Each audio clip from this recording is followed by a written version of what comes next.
Yep.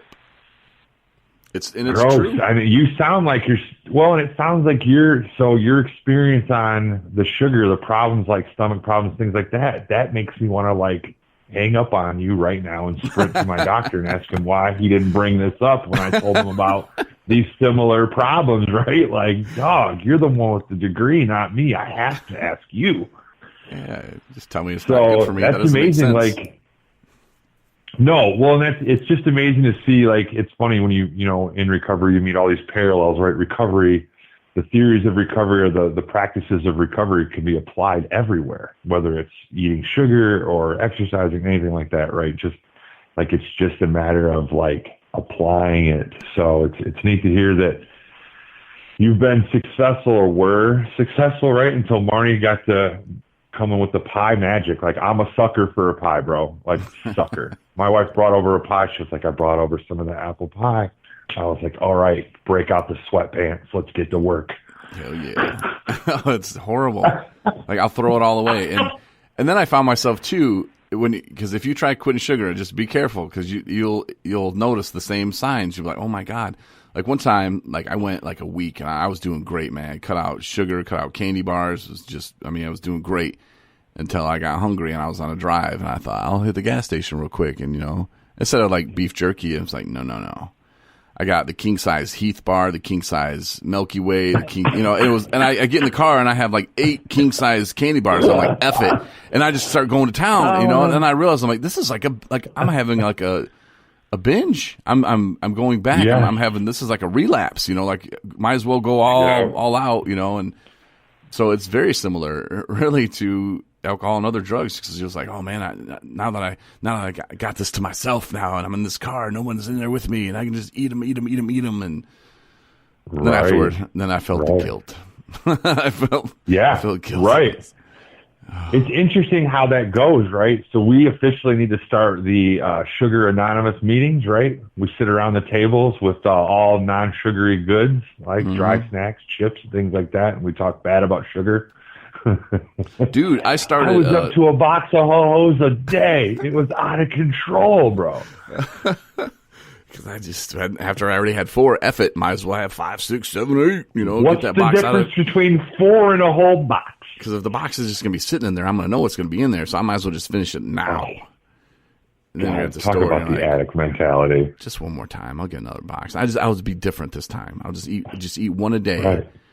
Well, just 2, because one I gotta have for lunch, and then, you know, have a snack at night, you know, just because I gotta have something, you know. And it's, but I actually they added the ice cream shop to my Uber Eats lately or recently. They added the ice cream shop, so I could just have pints of ice cream, just like, here you go, doorstep, don't have to do nothing, any kind of ice cream you want. I'm like, you devil, you freaking devil! I hate you to death.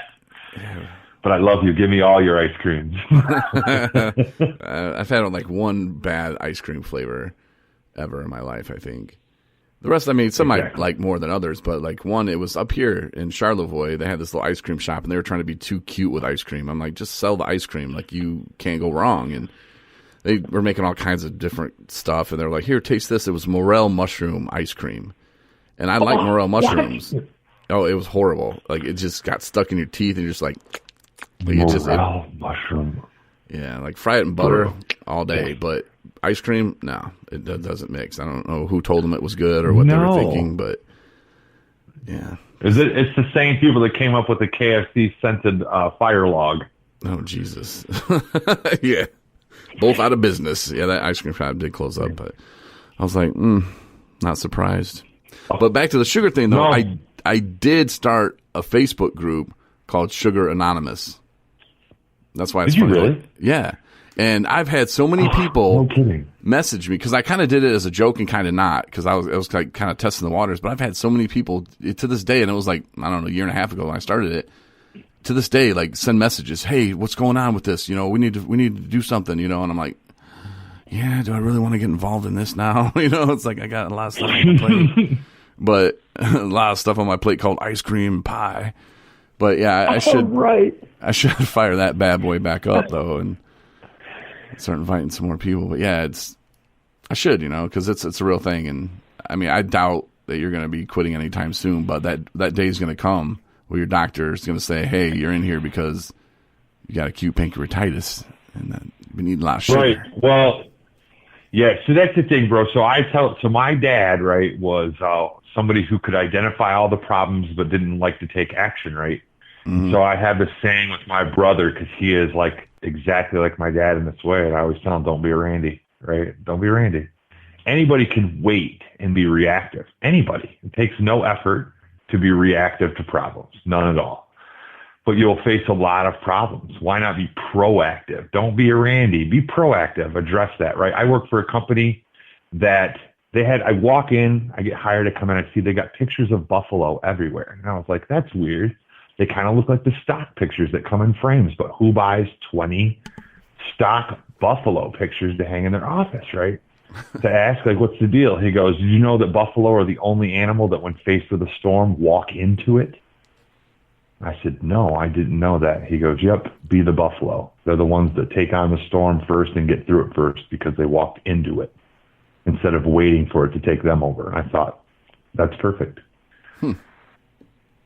Be the buffalo, Corey. Be the buffalo. I'm going to fire that site back up and I'm going to take sugar on. Yeah. I'm down, man. I'll be a contributor. We'll go with the 712 Sugar Recovery Podcast. Yeah, 712 Sugar Anonymous. 712 shit's backwards, no booze, just sugar. Yeah. But it will, man. I'll have withdrawals from sugar. I swear to you, it's real. And they last 2 days. I've read a lot on this lately, right? Physical sugar withdrawals are small, but they last about 48 hours. And that's, that book, that Good Sugar, Bad Sugar, it's the big and little monster again. Like, it's harder to get over and stop doing because you, in your mind, have to get around like, I want it, right? And it's not you tackle the big monster, right? The little monster's the easy one, just like cigarettes, right? I didn't have barely anything for withdrawals because I didn't think in my head, I'm giving up something. If you believe this is so true in recovery, right? If you really believe like, I'm going without, I gave up something great, then how hard is it to stop, to keep from doing it when you believe you walked away from something that you didn't need to, or that really it's a good thing and you want to be able to do that. I watch people in AA all the time, like, be angry they couldn't drink. I'm mad I can't go to the bar. I hate that I can't get together and party with my friends. Of course, sobriety is miserable because you talk to yourself as though it's the worst thing on earth. Right. Reinforce yourself. Say, hey, man, you're doing a good thing, buddy. And I'll talk to myself like I'm talking to you, right? Hey, buddy, don't worry. You're doing the right thing. I know it might not feel like it in this moment, but just remember, you ain't giving up shit. You're doing a good thing. You're making the right move. Be proud of yourself. And that helps. It gets easier. But it gets easier every day, right? Just for today. But sugar. At the end of the day, it doesn't matter what you're trying to do, bro. It's funny to watch in sports. Everybody goes, trust the process, trust the process. I'm like, that's another way to say just focus on today, just for today. Mm-hmm. Are you a Cowboys fan? We're killing them. Oh, God, no. I'm a Niners fan. I was born in Los Angeles, and my first football was watching Niners games. And we moved to Michigan. And so I'm a Cubs fan. I live, where we live, you were closer to Chicago than Detroit. So I'm a Chicago sports fan I'm a Bulls fan, Cubs fan, have been my whole life, and I'm a Niners fan. And I have, all my family's all Detroit sports fans. So it's funny to make fun of them because, for the most part, Detroit sports, they're sorry, bro. They're sorry. I couldn't be a Cubs fan and a Lions fan. That's like volunteering to be miserable. Yeah. Yeah, and we couldn't be Chicago fans because, the Bear fans anyway, like, I don't know. It's just, like, I always felt bad for them. Like, oh, like, maybe one day they'll pull it together. And, they had their little 84 stuff, but we were kind of too young for that. And it's just like, man, okay. I don't know. Like, I just couldn't ever. They've been looking for a new quarterback since then. Yeah, and he kind of sucked back then, really. But, hey, it's a franchise owned by people who really don't care. It's kind of like the Cubs were, and man, we're still going to pack the stadium. We're still going to. Why are we going to pay people to do this when we might hit on a Walter Payton once in every 50 years? And that's fine. We're good with it. Like, why would we spend more money to compete. Doesn't make sense. We're just going to give defense. Profound statement, right? We're just here for the money, not for the wins. Mm-hmm. You know, like the Lions, you know, they struck gold on Barry Sanders and Calvin Johnson, and they both just were like, yeah, I'm before I hurt myself physically where I can't walk anymore or take an injury to the head, and I'm gonna call it quits. Mm-hmm. I'm good. I got enough money. I'm good. You know, and that's a wise decision. Yeah. But you know, if they were playing for Super Bowls every year, that might have changed their thinking a little bit, but maybe not. Who knows? But looking down the path, the Cubs, right? They win. Mm-hmm.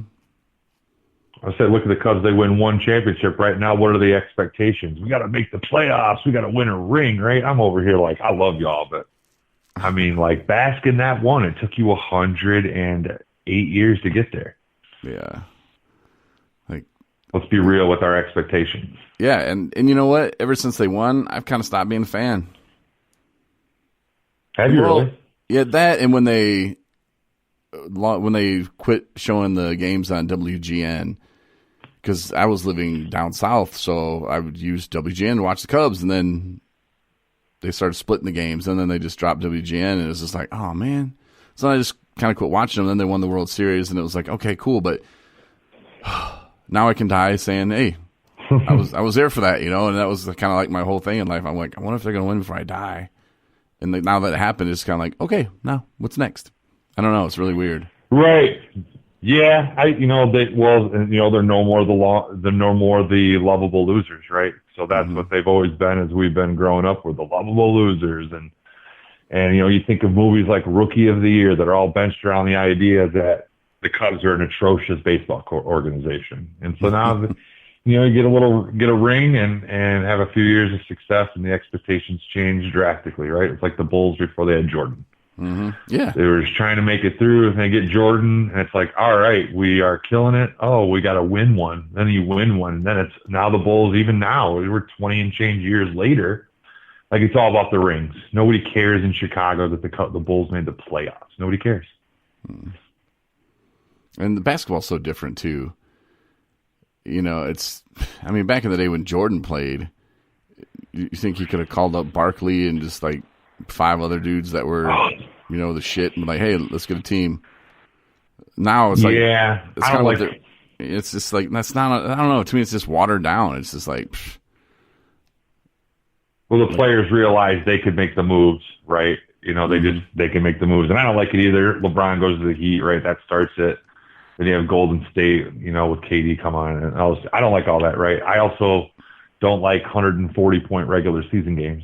Like, just call me stupid here, but I don't like 140-point. Like, let's see some defense. It's okay. I like defense too. But then you can get hurt. Boo-hoo, we get hurt, right? Guy breaks leg shooting jumper. You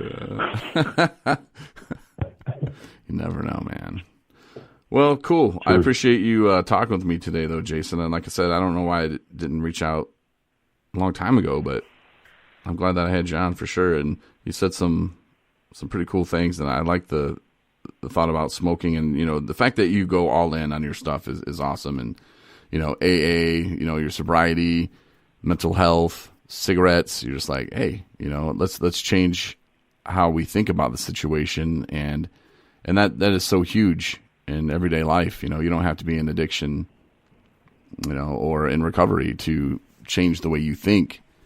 And you'll be surprised at how better things will get when you stop being pissy about things, you know, and start thinking, oh, I can't drink. Oh, no, you don't have to drink anymore. You know, like, hey, you're free. Right. I'm a happy non-drinker, right? The principles of recovery apply in all aspects of life. They just do. And you're faced with any problems, whether it's substance or not, right? Those principles of recovery can really get you through. The reason I've had any level of success with any of this is because I believe in what I'm doing. And with each level of success, I've got that much more confidence to take that next action, right? The idea of quitting smoking when I first quit drinking was terrifying. Yeah, right. You already got me for my booze, dog. You ain't getting me for my smokes. And then, you know, you turn the corner on that and go, okay, right? I feel so confident that, like, I know I got this. It's just about taking that first step. And I think I remind myself of the old saying, right? Even a 1,000,000-mile journey starts with one step, right? And that's